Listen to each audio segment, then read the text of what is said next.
আল্লাহ রাব্বুল আলামিন যখন কোরআন কেউ পড়তে জানেন দেখবেন যত জায়গায় আল্লাহ জাহান্নামের কথা স্মরণ করিয়েছেন তারপরেই আল্লাহ জান্নাতের কথা বলেছেন। বলুন সুবহানাল্লাহ। কারণ ইমানদারদেরকে আল্লাহ সান্ত্বনা যদি না দেয়, ইমানদাররা তো এখানে আল্লাহ থেকে নিরাশ হয়ে যাবে। তত জায়গায় আল্লাহ সান্ত্বনা দিয়েছে। জান্নাতীরা, জান্নাতীদের পরিচয় আল্লাহ দিয়েছে। আল্লাহ কি বলেন? ওই সময় একদল লোক থাকবে যাদের মুখ হবে সুন্দর, ফুটতে আনন্দিত হবে। তারা কারা হবে? ইন্নালিল মুত্তাকিনা মাফাজা। মুমিন ইমানদার বান্দা। আল্লাহ কি বলে ইমানদার সম্পর্কে? কদ আফলাহাল মুমিনুন।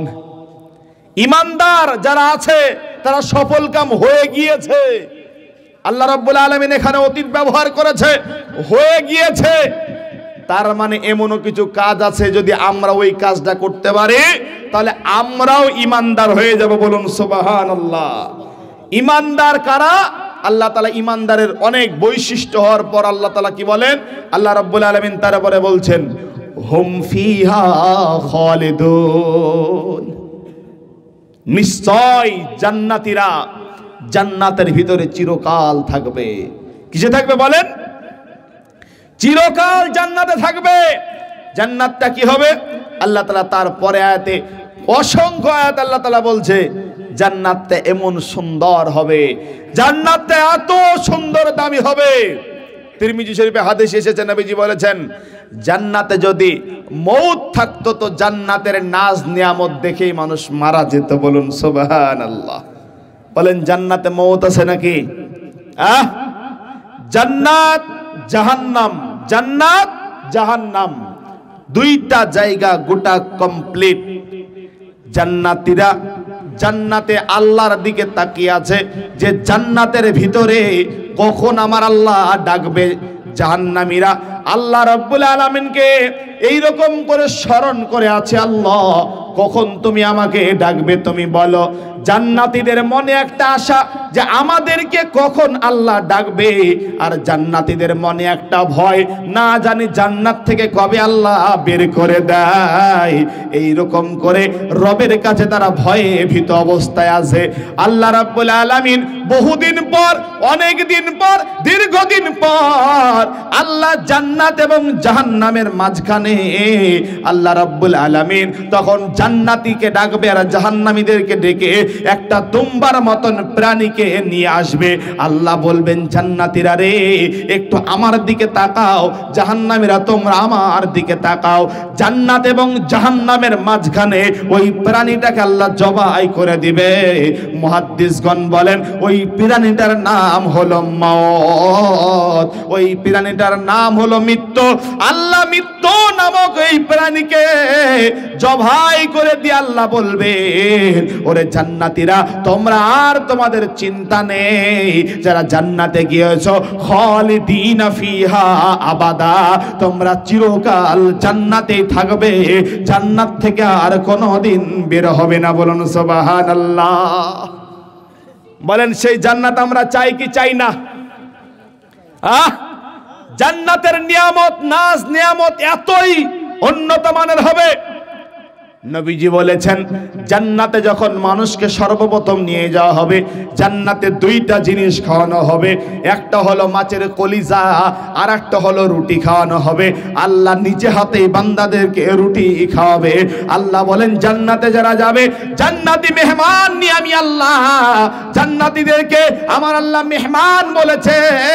দেখবেন মেহমান যখন আপনার বাড়িতে 5 বছর 10 বছর পরে যখন আসে, প্রথম দিন মেহমান যখন আপনার বাড়িতে পা রাখে তখন আপনার মনে হয় মেহমানকে কি দিয়ে রাজি করব, সন্তুষ্ট থাকবে। এর কারণেই মেহমানের জন্য আপনি পাগল পারা হয়ে যান। আল্লাহ বলেন যারা জান্নাতে থাকবে এরা হলো আমার মেহমান, এরা হলো আমি রবের মেহমান। আমি আল্লাহ এদেরকে জান্নাতীদেরকে মেহমানদারি আমি আল্লাহ স্বয়ং আমি রব নিজেই করব। বলুন সুবহানাল্লাহ। জান্নাতীদেরকে আল্লাহ নিজেই মেহমানদারি করবে। শুধু তাই নয়, নবীজি বলেন জান্নাতীদেরকে ঘর দেয়া হবে, এত ঘর দেয়া হবে যে ঘরটা উপর থেকে নিচ দেখা যায়, নিচ থেকে উপর দেখা যায়, এতই সুন্দর ঘর হবে যেই জান্নাত আল্লাহ তাআলা সূরা হাদীদের ভিতরে বললেন দৌড়াও সেই জান্নাতের দিকে, যে জান্নাতের সমিতি হলো এই দুনিয়া থেকে আসমান পর্যন্ত। বলুন সুবহানাল্লাহ। বলেন সেই জান্নাত, শুধু জান্নাতে তাই নয়, জান্নাতে যারা যাবে জান্নাতীদেরকে জান্নাতের ভিতরে হুর গিলমান দান করা হবে, হুর পরিদান করা হবে। যে জান্নাতীরা তোমরা আজকে হুর পরিদের সাথে মেলামেশা মহব্বত করবে, তোমাদের কোনো সমস্যা হবে না। এই রকম করে জান্নাতীদেরকে সব কিছু নিয়ামত দেওয়ার পর আল্লাহ রাব্বুল আলামিন জান্নাতীদেরকে ডেকে বলবে, এই লড়াচড়া করবেন না, আলোচনা কিছুর ভিতরে আলোচনা শেষ করব। জান্নাতীরা বলবে, আল্লাহ রাব্বুল আলামিন জান্নাতীদেরকে বলবেন, ও জান্নাতীরা, তোমাদেরকে আমি আল্লাহ যত রহমত নিয়ামত দেওয়ার কথা ছিল সব কি তোমরা পেয়েছো? আচ্ছা, কথাটা কে বলবে? আল্লাহ জিজ্ঞেস করবে জান্নাতীদেরকে। সহিহ হাদিসের ঘটনা আপনাদেরকে শোনাচ্ছি। তখন জান্নাতীরা বলবে, প্রভু, ও আমাদের মালিক, আমরা জান্নাতে তুমি যা নিয়ামত দিয়েছিলে আমরা একে একে সব নিয়ামতটা পরিপূর্ণ পেয়ে গেছি। আল্লাহ বলবেন, না রে বান্দা না, জান্নাতে তোমরা আমার সব নিয়ামত তোমরা পাওনি। কারণ কি জানো বান্দা? আল্লাহর নবী জানিয়ে দিয়েছেন, সাহাবা রাদিয়াল্লাহু তাআলা আনহুম আজমাইন, আল্লাহর নবী সাহাবাদেরকে নিয়ে বসে আছেন। ইতিমধ্যেই সাহাবারা নবীর সামনে বসে বসে বলছে, ইয়া রাসূলুল্লাহ, ইয়া হাবিবাল্লাহ, নবী গো, জান্নাতের ভিতরে সব চাইতে নিয়ামত কি হবে আপনি বলুন। আল্লাহর নবী জানিয়ে দিয়ে বললেন, ও আমার সাহাবারা শোনো, জান্নাতে সব চাইতে নিয়ামত হবে তোমরা স্বচক্ষে তোমাদের আল্লাহকে দেখতে পাবে। বলুন সুবহানাল্লাহ। আল্লাহ দেখতে চান না গো? আল্লাহর নবী বলেন, মেঘ মুক্ত আকাশে পূর্ণিমার চাঁদ যেমন তোমাদের দেখতে অসুবিধা হয় না, ঠিক জান্নাতের ভিতরেও জান্নাতীরা আল্লাহকে দেখতে পাবে। আল্লাহ পাক রব্বুল আলামিন এইবারে জান্নাতীদেরকে এইবারে ধরে বলবে, ও জান্নাতীরা, তোমাদের সব নিয়ামত একে একে দিয়েছি, সব নিয়ামত তোমরা পেয়েছো, কিন্তু তোমাদের সব চাইতে যেটা ভালো নিয়ামত আমি আল্লাহকেই তো তোমরা এখনো দিদার হয় নাই। এখন আমি আল্লাহ তোমাদেরকে দিদারে ইলাহি দিয়ে দেব। বলুন সুবহানাল্লাহ। এইবারে জান্নাতীরা যখন আল্লাহ রাব্বুল আলামিন বলবেন, ও জান্নাতীরা, তোমরা আমার দিকে লক্ষ্য করো, ও জান্নাতীরা, তোমরা আমার দিকে তাকাও। মুহাদ্দিসগণ বলেছে, ওই সময় আমার আল্লাহ জান্নাতীদের সামনে দেখা দিবে, আর জান্নাতীরা পাগলের মতন আমার আল্লাহর দিদার লাভ করবে। বলেন, আল্লাহ দেখার স্বপ্ন আমাদের আছে না নাই? দুনিয়াতে কি আমরা আল্লাহ দেখতে পাবো? দুনিয়াতে কেউ পাবো না। এত বড় একটা নিয়ামত পরিপূর্ণ, তার নাম জান্নাত। তার নাম কি বলেন? তার নাম জান্নাত। কিন্তু আমরা হতভাগা মানুষ দুনিয়াকে প্রাধান্য দিয়েছি, আখিরাতকে ভুলে গেছি। জান্নাত এই নিয়ামতটা আমাদের মাথায় নেই, কিন্তু সাহাবাদের ভিতরে ছিল। আল্লাহর নবী কিছু সাহাবাদেরকে নিয়ে জান্নাতের আলোচনা করছিলেন, জান্নাতের কথা শোনাচ্ছিলেন। আল্লাহর নবী সাল্লাল্লাহু আলাইহি ওয়াসাল্লাম, আর মিনিট 10 ভিতরে আলোচনা শেষ করব। মনে হচ্ছে আপনারা বিরক্ত হচ্ছেন নাকি? হ্যাঁ, আপনাদের ধৈর্য পর্যন্ত আলোচনা করব ইনশাআল্লাহ। এইবারে দেখেন, আল্লাহর নবীর সামনে কিছু সাহাবা জান্নাতের কথা চলছিল। ইতিমধ্যেই আল্লাহর নবী সাল্লাল্লাহু আলাইহি ওয়াসাল্লাম তিনি বললেন, সঙ্গে সঙ্গে তিনি বললেন, শোনো সাহাবারা, জান্নাতের নিয়ামত এই রকম হবে। আর একজন সাহাবা, এই কথা কান্ত, আর একজন সাহাবা হাতে খুরমা নিয়ে নবীর সামনে আসছিলেন, খুরমা করে হাতে নিয়ে, সঙ্গে সঙ্গে খুরমাটা ফেলে দিয়ে বলছে, এই খুরমা যদি আমি খেতে চাই তবে আমার জান্নাতে যাও একটু দূর হয়ে যাবে, দেরি হয়ে যাবে, অতএব এই খুরমা আমি গ্রহণ করব না। তারা জান্নাত কি জিনিস, জান্নাত কত দামি জিনিস তারা বুঝতে পেরেছিল। তারা জানতো যে জান্নাত কাকে বলে। বলেন, জান্নাতের গেট কয়টা হবে গো? কে পারেন? জান্নাতের গেট কয়টা হবে?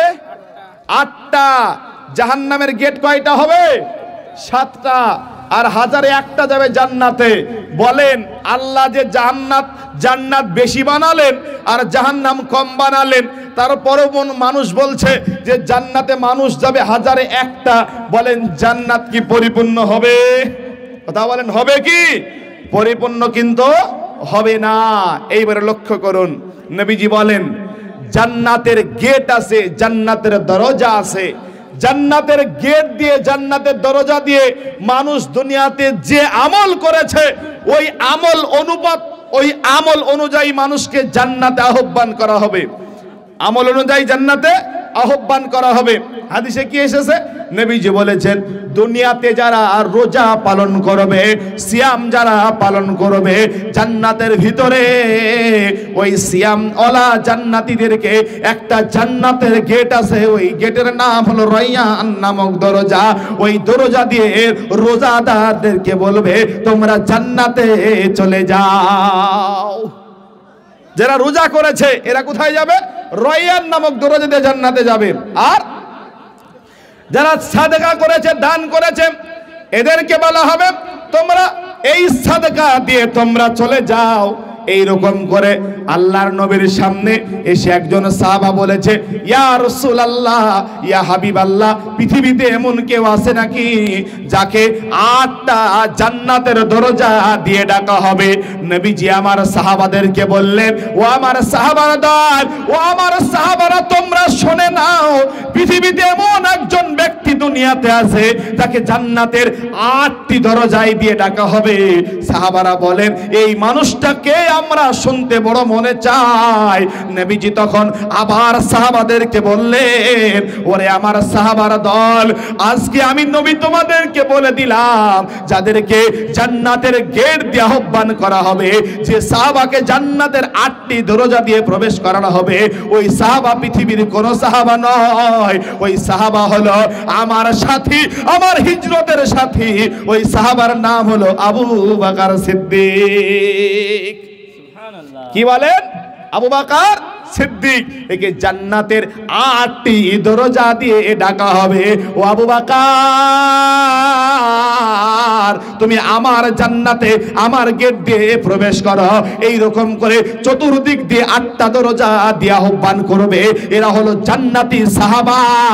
অতএব আমরাও সেই জান্নাতের গেট, জান্নাতের দরজা দিয়ে প্রবেশ করতে চাই কি চাই না? বলেন চাই তো নাকি? ইনশাআল্লাহ একটা আমলের কথা বলবো, আলোচনা শেষ করে দিব। নবীজি বলছেন হাদিসে, এই কথা শুনেন, সাহাবারা বললেন ইয়া রাসূলুল্লাহ শুধু আবু বকরই জান্নাতের 8টি দরজা দিয়ে প্রবেশ করবে না আমরাও যাব? বলেন নবীজি কি বলছেন দেখেন। আল্লাহ রাসূল বলছেন যারা দুনিয়ার বুকে, এই কথা কান দেন, যারা দুনিয়ার বুকে, যারা দুনিয়াতে 5 ওয়াক্ত সালাতের জন্য ওযু করে, কি করে বলেন? ওযু করে। নবীজি বলেন ওযু করার পর একটা দোয়া পড়ে। কি পড়ে? দোয়া। দোয়াটা কে জানেন? হাত তোলেন। দোয়াটা কি? আশহাদু আল্লা ইলাহা ইল্লাল্লাহ ওয়াহদাহু লা শারীকা লাহু ওয়া আশহাদু আন্না মুহাম্মাদান আবদুহু ওয়া রাসূলুহু। নবীজি বলেন এই দোয়াটা যদি কেউ ওযুর শেষে 5 ওয়াক্ত নামাজের পর পড়ে তাহলে তার 8টা জান্নাতের দরজা দিয়ে কিয়ামতের দিন ডাকবে।